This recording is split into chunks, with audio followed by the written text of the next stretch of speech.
Hey, I'm Jay Skinner, and you're on the pre-show for the Buyers and Sellers Show.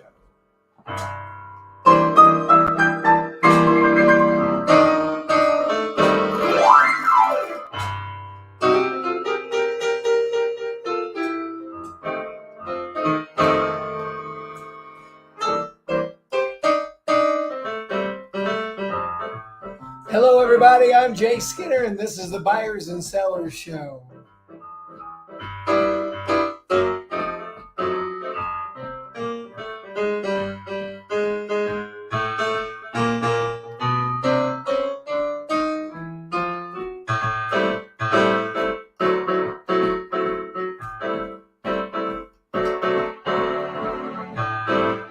Let's let everybody get on. We start at 10:35 every Friday morning, and you can always just get on my website and see all the shows and the topics. Today's going to be good. Questions and observations are not always objections.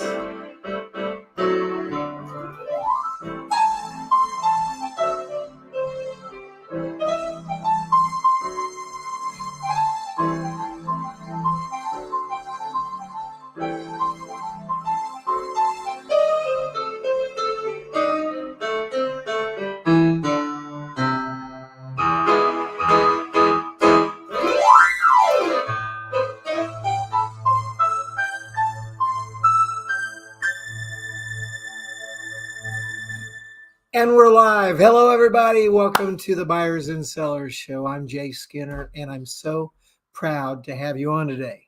So today we're going to talk about something that I run into it frequently, very frequently. And when we start discussing it, you may find yourself in this a little bit too. And you may not even know that it was like a problem or something to worry about or something to think about, or that it was causing you trouble. So I just want you to listen here, listen to the discussion. Think about this. Questions and observations are not always objections. How many times, really, how many times do you get into a conversation with somebody and in the background, someone asks you a question, they make an observation, and then you find yourself going off on a 3-minute diatribe about why you did what you did, assuming that whatever it is they said was a problem. We're going to talk about how to handle that right now. In the meantime, everybody, please be sure and participate. You're here online. I've got people all over the world getting on board right now. And as you do this, jump in there and put in a comment. And remember, part of this program is the silver rule and the green rule. The silver rule is do to your vendors what you want your customers to do to you. And think about that as you treat people that you buy from and you have business relationships with that way. How are you treating them? And make sure that you're treating them how you want to be treated by your own customers. Because aren't we all kind of buyers and sellers depending on the situation? Yes, we are. And then there's the green rule, which is do for yourself what you're asking others to pay you to do for them. Now that you have to think a little bit harder. Do for yourself what you're asking other people to pay you to do for them. And now let's see. Are you asking people to pay you so you can organize their sales and selling situation? Well, are you doing for yourself what you're going to be doing for them? Do you have your up-to-date website? Do you have your professional email? Do you have your target markets? Do you have those sorts of things organized in your own life? And that will help you with new customers. And I do. That's the truth. So let's think about this. Questions and observations are not always objections.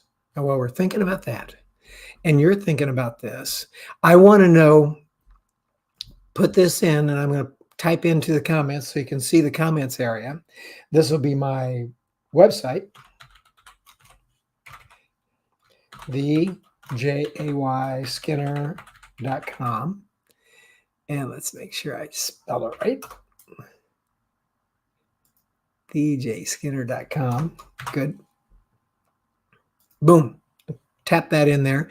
And that's how you can find me at that website, thejayskinner.com. And if you go there and tap around, you'll see the various things that I do and my businesses. And then you'll see a link to all of my shows, my podcast playlist.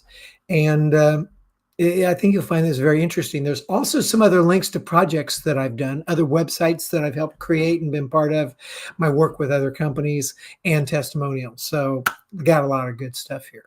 And this is where I want you to post your comments, because when you do, we'll bring them right up, just like this, and talk to you, answer your questions, or, comment on your observations as we get into this.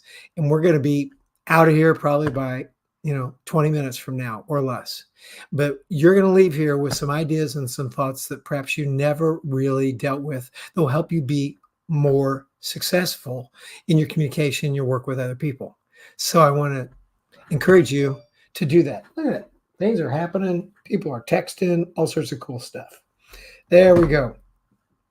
By the way, as I'm working here, I've got this screen here, of course, my keyboard here, got this screen here, got another screen there, another screen there. So there's a lot of things going on. And so if it looks like, oh, I'm going around and doing different things, well, that's what it is. And for those of you that, if you get on late, I play a little bit, then we start talking. And I always start a couple minutes early by playing and talking to give everybody a chance to get on. So if you're right at the beginning, you can just move forward to here. Now, what is the topic again? It's right here. Questions and observations are not always objections. And here becomes the question, okay? When someone asks you a question, we're going to look right there. When someone asks you a question about what you're doing, do not assume that it's an objection or they disagree somehow with it. Now, you may not even know you're doing this. So we're going to have to imagine a scenario so we know what we're talking about. Say you're on a Zoom call or you're sitting with someone and you're saying, well, here's my the calculator. Let's just pretend I'm showing my calculator. And I go like this. I say it does like this, and it does like this. And maybe I'm wanting you to buy or use my calculator. And then whoever I'm talking to says, well, that calculator has a red sticker on the back of it. Now, how do you react?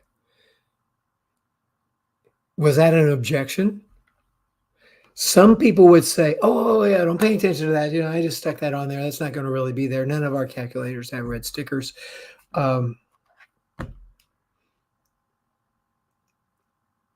You start getting defensive because they commented about, they saw this. Well, was that an objection or just an observation? Or better yet, is it like, oh my gosh, can I have a red sticker?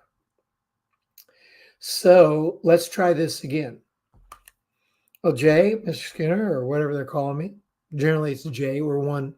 And I was like, I don't use Mr. or Mrs. a whole heck of a lot.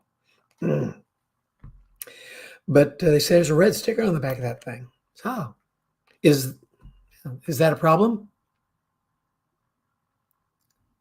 What'd I say?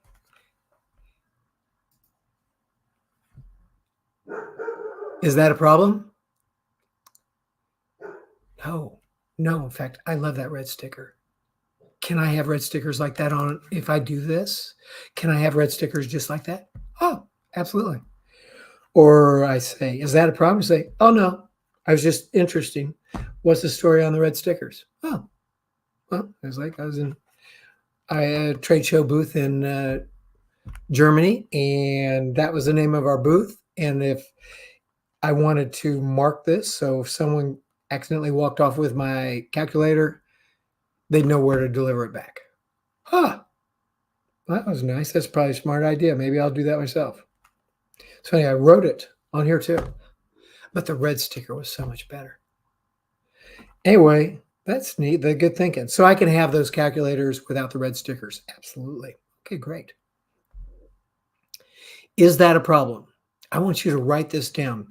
I tell people, and I've done this for years, is take very important things that you want to say or talk about and put them on a little card and write it so you can see it. And then put it up on the board or tape it or do something, so that you can look at it. I have one right here with a reminder of things to say. I actually have a little arrow up here pointing to the lens on my camera. So when I talk to you and I want to make sure you really are getting what I'm talking about, and I'm looking right at you and we're talking, it's very good. And then over here on my bulletin board, look at this. You'll remember this maybe from a few weeks ago with this guy. This meant so much to me. What you envision in detail with emotion on a daily basis is what shows up in your life. John Mitchell with thinkitbeeit.com, thinkitbeeit.com. And he's the guy that spent, tons of time with Think and Grow Rich and Napoleon Hill's work to determine and discover the secret. And this is the secret. So go ahead and look at this. This bonus, I didn't know I'd be showing this.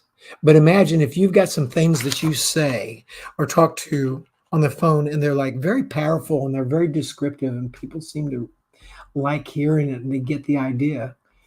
Put it up on a board so you can glance up it and you use the exact same words. It's a beautiful way to do things. So I would put, is that a problem? On a card as a reminder of the exact phrase to use when someone asks you a question or makes an observation to avoid you becoming defensive. Someone makes this observation or you're presenting, or they'll say, well, is that is this something that would really be valuable for me? Yes. How about just a short answer? Or they make this observation, they say, well, what you're talking about here is, well, I'm not sure it would work in this office over here.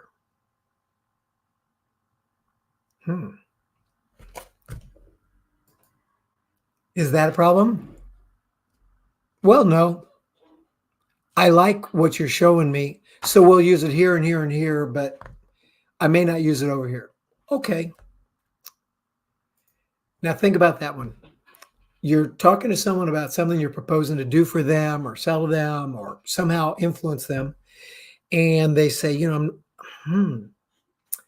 not sure that will work in my office in Dayton. Now, your inclination might be, oh, well, I mean, I don't know, why not? It could work like we could do like this, and we could do like that, and we could do like this, and we could do like that. Well, wait a second. He just said, I'm not sure it'll work in the office in Dayton. Okay. Is that a problem? And they might say, yeah, it is. If it doesn't work there, then it's not going to fit into the rest of my system. Okay, great. Then it's time to address it. But he might say, no, not necessarily problems. Okay, good.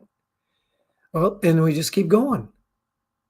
What you have to do is think about how many times someone makes a question or an observation, and your response is a 30 seconds or a minute or two of defensive yak, assuming that was an objection and you somehow have to guess the details of it and give them an answer why it's not a problem or whatever.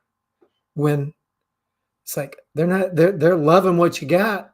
It's just making an observation. Don't think it'll work over here. Okay. Is that a problem? I'm very interested in your comments. I know this is interesting. You got a lot of people on board now, so thank you.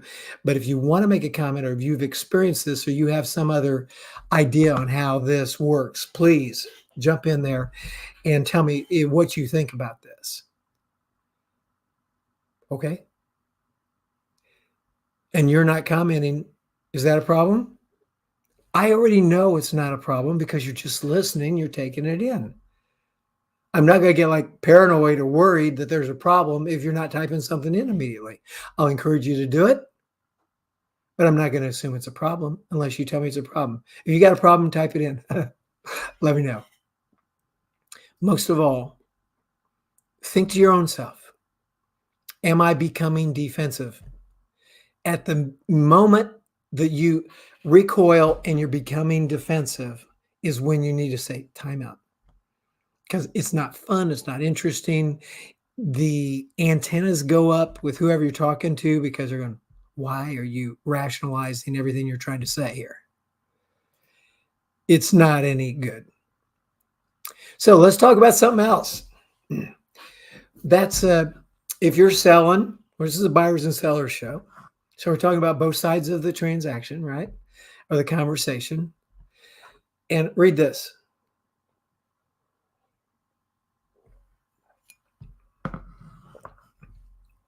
When someone reiterates the price you're talking about or suggests that it's a little high, don't assume that that's an objection. What's an example? Well, you're showing them your product. You're talking about the cost, the relative cost of it, and they might say, oh, wow, $158. In fact, I would tell you in negotiating training, one of the easiest techniques to get a lower price is to simply say the price back to whoever you're talking to. And what I'm trying to teach you not to do is what most people do, and the price immediately comes down. For instance, when I went through some initial negotiation training, one of the little exercises to prove a point, they said, next time you're out on the road and you're walking into a motel or a hotel and you need a room, you don't have a reservation, which I'll tell you 15, 20 years ago, it was typical to hit the road, spend a week on the road, and just stop at a hotel once you're done with your day. And there'll be various hotels, and you just stop, or a motel, and walk in and say, I need a room. And you look at the desk clerk. This was the perfect situation. And it's happened to me so many times. And it's like, I don't feel guilty because everybody has, free will. They can do what they want to. But I would walk in there, and I had in my mind, and you remember these budgets, in my mind, I wasn't going to pay any more than $70, $75 a night. Okay. And might have been even a little less if it was 20 years ago. But, and I didn't stay in like really, really bad hotels. I just stayed in medium, like the equivalent of what is a Hampton Inn today, which of course they cost a lot more, but, or a nice Best Western, maybe, or a nicer Holiday Inn, something like that. But so I walk in off the street. I'm a businessman. I walk in, I say, hey, I need a room for the night. I'm a local business guy. I'm doing business here. And I said, how much for the evening, for the night? And they say, $92. And I look at them and I say, $92? That's all. Just look. Hold on, let me take a look. I got a $78 rate. Well, okay. Does that work for me? You bet it does. Businessman's rate. Another one here. Or they might say, well, do you have this? Do you have that? Do you have this? Do you have that? Like senior citizen, or, double ARP or AAA or whatever. No, don't have any of those. Okay. No, thank. So I'm doing business with XYZ company down the street. How about their rate? Oh, there you go. But so often, all I had to do was say the price to them. So you walk in, and I want you to try this. Anymore, we mostly get reservations, don't we? And they're negotiated ahead of time or whatever. But you walk in, you just need a room for the night. They say $125, and you look at them and you say, $125? Just look at them. I can like guarantee the person's going to say, well, hold on a second, let me take a look. Yeah. 98, how's that work? Or 107 or whatever their number is.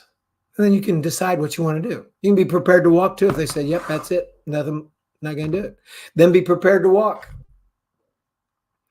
Literally, as you're walking out the door, I've had someone say, well, oh, hold on, sir. Let me check one thing. I may actually have a special rate apart from our rack rate. Huh? Okay, great.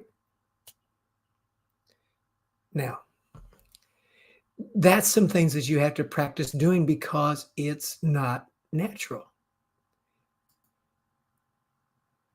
Now, when your prospect or whoever you're talking to reiterates the price like that, or suggests it's a little high, they're objecting, like I was doing there in the hotel lobby. Try this. Sounds like you think the price is a little high. Yeah, I think it is. Oh. I'm going to do a little role playing with myself here. And then you just look at that person that's objecting, that they think the price is too high, and you say, compared to what? Then you shut up. You just turn the tables on them. Exactly. And if those desk clerks 15 years ago had just looked at me and said, you think the price is high? I say, yeah, I think so. And they'd say, compared to what? I better be ready to say, well, compared to the Days Inn, Dollar across the street, and Holiday Inn down the street, and the Ramada Inn, but I kind of wanted to stay here. That's what I would do. Okay, that's how I would reply. But sometimes when you talk to someone, you say, compared to what? They'll say, I don't know. Or they'll say, well, I'm actually shopping this deal. Oh, with your competition, and they're at this thing, but I'd like to do business with you. Oh, well, thank you. That'd be interesting. I don't know. Let's see what we can do. Boom. Or they might say, not really. I don't have a comparison. It just, I use the word violates my sensibilities. It just seems like too much to pay for what I'm getting. Now, see, now you know what the problem is and you can address it. So, what are the two lines you just learned?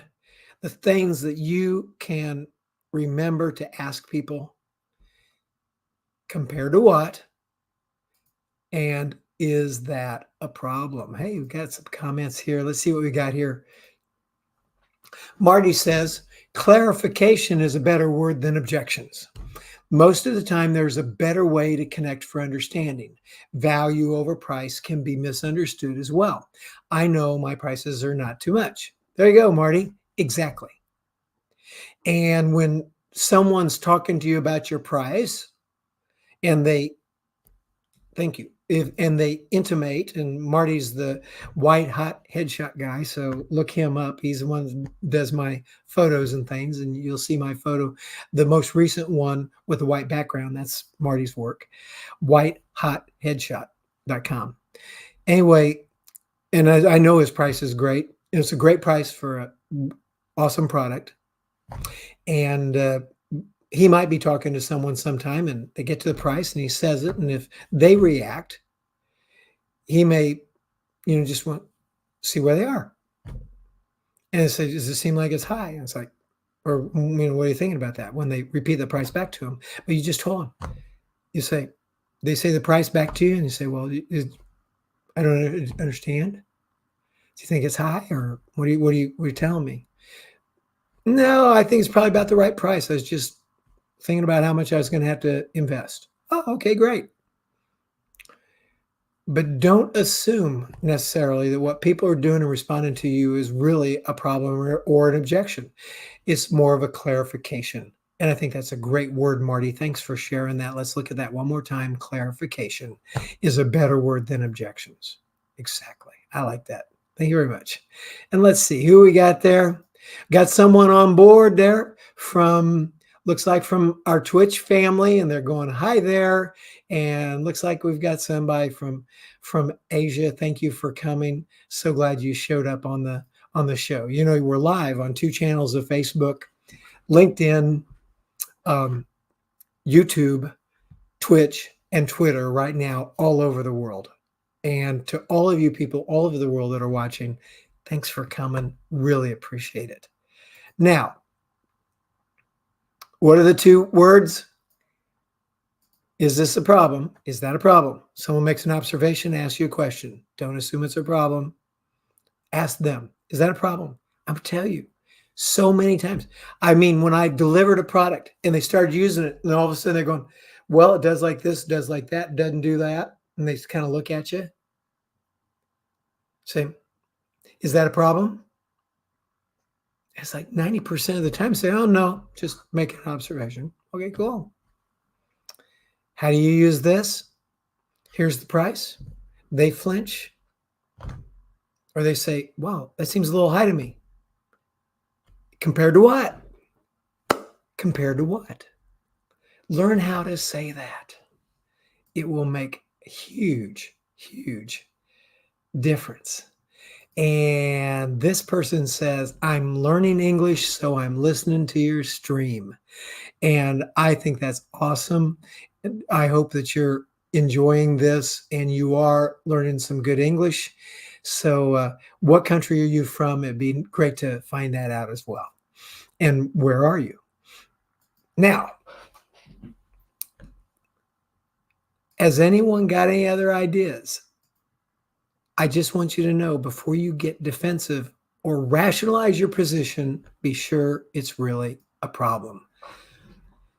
Everyone, listen to yourself and how you communicate. Now, when I do this show, it's recorded.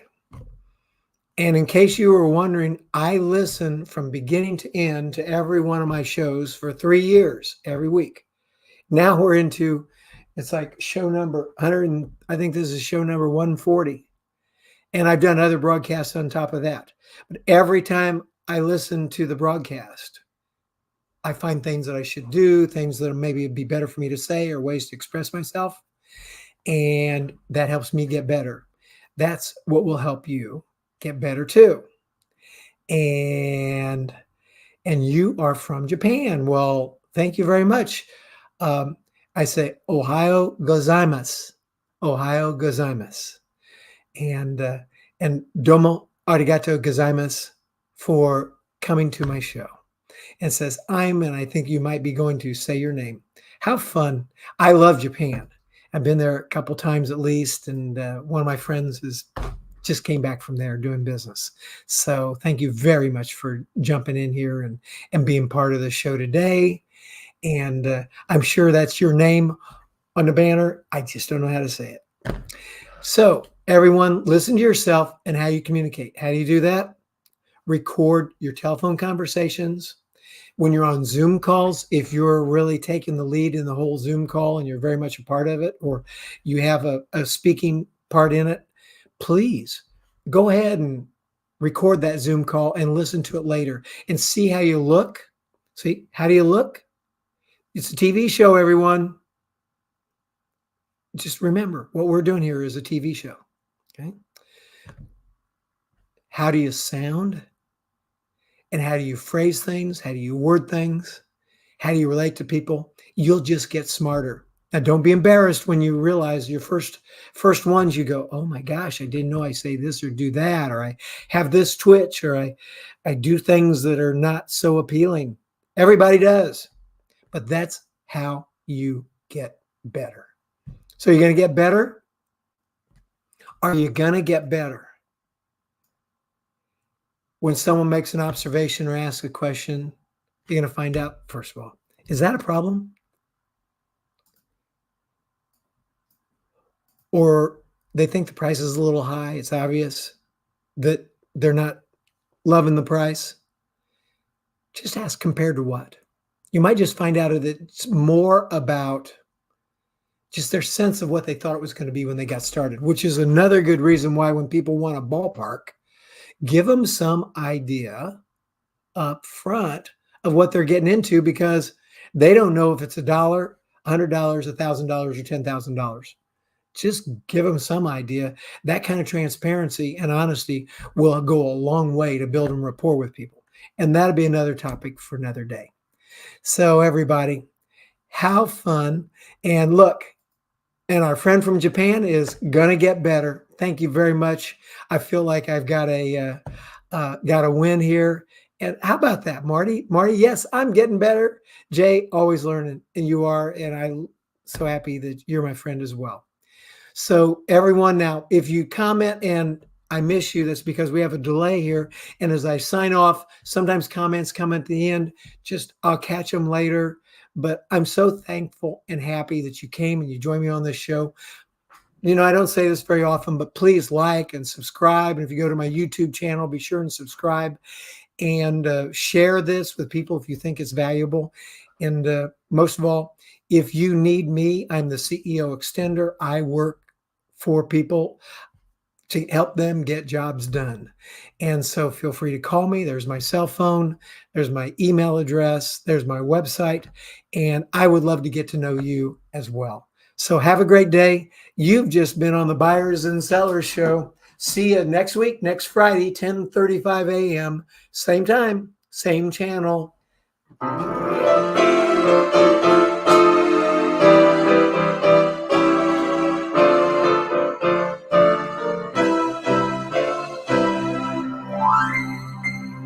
See you next week. Thanks for coming. Bye now.